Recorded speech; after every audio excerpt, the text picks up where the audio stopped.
ஹாய்ப்பா இல்லை என்ன பண்ணுறீங்க, எப்படி இருக்கீங்க, நல்லா இருக்கீங்களாப்பா? உங்கள் வீட்டில் நான் லஞ்ச் மெனுன்றதை கமெண்ட்டில் சொல்லுங்கள். மறுபடியும் வந்தாச்சு, கொஞ்சம் பரவாயில்லப்பா, உடம்பு பரவாயில்ல. நிறைய பேர் கேட்டிருக்கீங்க, அவ்வளோ அன்பை பரிமாறி இருக்கீங்க. ரொம்ப ரொம்ப சந்தோஷம்ப்பா. கோல்டு தான்ப்பா ரொம்ப பிடிச்சிச்சு, அதனோட பாரமாக இருந்தது. அப்புறம் எடுத்து 2 வேளை மாத்திரை சாப்பிட்டேன். அப்புறம் இப்பயும் சாப்பிட்டு ஒரு வேளை மாத்திரை போட்டுருவேன். நல்லா தான் இருக்கேன், ஒன்றும் ப்ராப்ளம் இல்லைப்பா.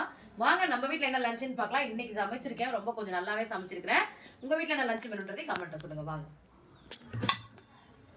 சுட சுட சோறு. கல்பனா வந்து அவங்க ஃப்ரெண்ட்ஸுங்களோட வெளியில் போயிருக்கா.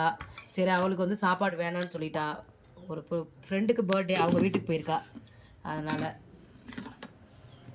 அடுத்தது இன்னைக்கு வடை குழம்பு வச்சுருக்கேன். சூப்பராக வந்து வடை குழம்பு வச்சுருக்கேன்ப்பா. நல்லாயிருக்கும் இந்த குழம்பு.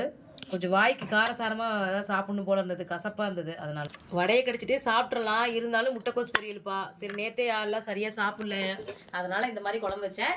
வாங்க சாப்பிட்லாம்.